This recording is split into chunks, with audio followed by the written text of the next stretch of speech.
That comes up, then you can trot on. Super. Super. Now try to take that straight and really pay attention on that. And yes, I appreciate what you said about your connection, yeah? Yep. But you have to also ask yourself, yeah, the rider creates the mistakes, but it's also a combination. You work like partners, like dance partners, yeah? So if you as a rider don't explain where you want it, then how actually can you solve then your issue of that connection? Do you see what I say? Yeah. So yes, I agree some riders are clumsy and sometimes they will not maintain the connection no matter what if the horse is even good. Yeah? But that was really not my problem with you. It was more learning where should his body develop so that you will, like there, that is what I want. Okay. Right there. Okay. And he could be even a smidge deeper in order to get the full effect. Yeah? Now, see if you can change direction. Make a nice straight line.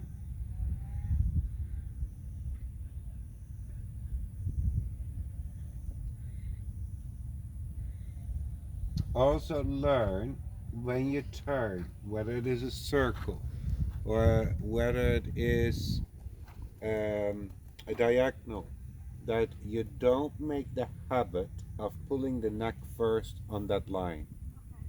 Yeah? It's very easy to do. It's actually in our instinct to do it that way because we try to position the horse in the direction that we want to go. But if the neck is independently flexing in, that doesn't guarantee that the shoulders will follow. It will often do exactly the opposite. Yeah? So right here, what I see a little bit in your turn is, yes, I see that you develop a beautiful right flexion, and I have encouraged that in the past as well. So somewhere that you have gotten that message very well, yeah. But if I say honestly that did your horse stay round in the outside rein, I would say no. You actually had to give your outside rein away in order to make that turn. Do you agree? Yeah. So I would like to see not just only the beautiful position that you can achieve maybe from the inside eight. I want to see that you also can ride them a little rounder in that turn for your feeling on the outside rein. Absolutely. Yes. You're going to feel that you're going to have to make him understand that the middle part of his body, by the rib cage, has to learn to flex also and not just the neck. Yep. Yeah? So you are definitely one step further and have improved. Now you have to focus how to keep that connection into both reins, because if you make a positioning to the inside, that doesn't mean that you give the outside away. There. Yes. Now make a nice circle. But try when you make the nice circle that you feel that the first part of your turn is not just indicated by your inner eight. Absolutely. Absolutely. I like that. Yes. Go straight. Absolutely. And then make, see, there it comes again. Yeah, there. Now see if you can see it on the lightest possible eight, if you can guide that rhythmically into a walk, trying not to change the neck position. Right. Careful with your hand. It gets a little too busy. So I see that you tried to give. I would resist a little bit. The walk at first a little worse. Like right here, be careful, just be careful. Yes, and feel, because you feel that you can get them deeper on your right rein. Am I correct? Yeah. That's all well and nice, but can you get him a little deeper on your outside rein? Now he might say, I don't want you to do that. Yeah? Or that feeling might appear in your body that he doesn't want you to do that. But try, yes, there. Now trot on again. Yes. Good, and then change rein. Well, that's nice. That was right away a much better turn to the diagonal. Good. Now you have to figure out, is the outside rein still asking him for the roundness? And if you needed a little positioning, you can do that with your left side. But if you do that, are you relying so much on your inside that you forget about your outside? Absolutely. And you cannot forget about that. Yeah, so here you need to soften a little bit downwards and forwards in the neck. Little. There. That is super. That is super. And then you feel in this direction you want to lift a little bit your right hand up. So now you have to figure out, why is it that you lift that right hand a little bit up? Yeah? Yeah. And that is a composition. It's not just because of habit. There's something in his body that indicates that you want to do that. Yeah. So see if you can keep his left hip a little bit to the right, and it should almost feel when you do that simultaneously that you ask for almost a tiny little counterflexion where you feel it. Almost, but be super careful. It has to happen simultaneously.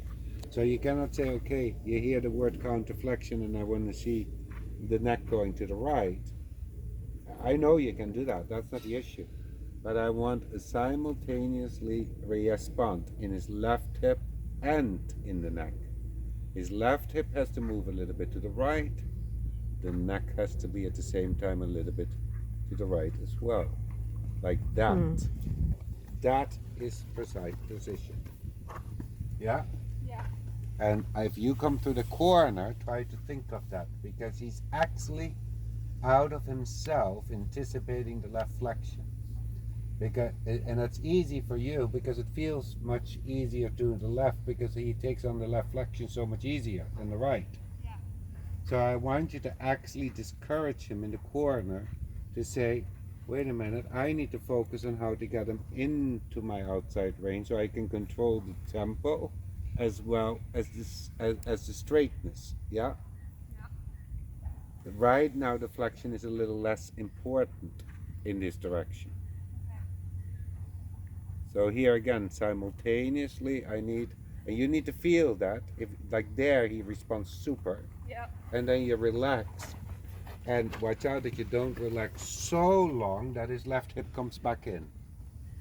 So it's now up to you as a trainer to say, when is it that you repeat the 8 to prevent him from first bringing the oranges back in, so that you always respond on something what he didn't do.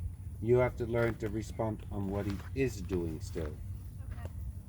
Now, what I would suggest, if you go into a circle at B, just before B, I would already simultaneously do a little counterflexion, move his left hip a little bit out, and when you feel that, then you can start your 20-meter circle. Okay. If you don't feel that, wait till you're back at E.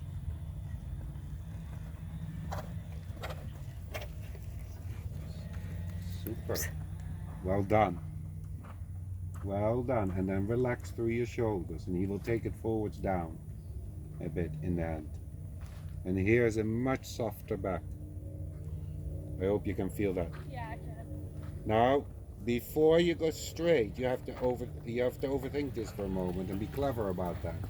So before you go straight, even whether it is E or B, you already before that ladder are going to move the left hip over to the right into a little tiny counterflexion. If you feel that you can, you may go straight. If you can't, don't go straight because it will come above the bit. Yeah, well done. Well done. Well done. Well, that's even better. Yes. Right. Super. And and when you're ready again, you can make a circle at the other, starting at the other side. But I want to see if what you have learned from me.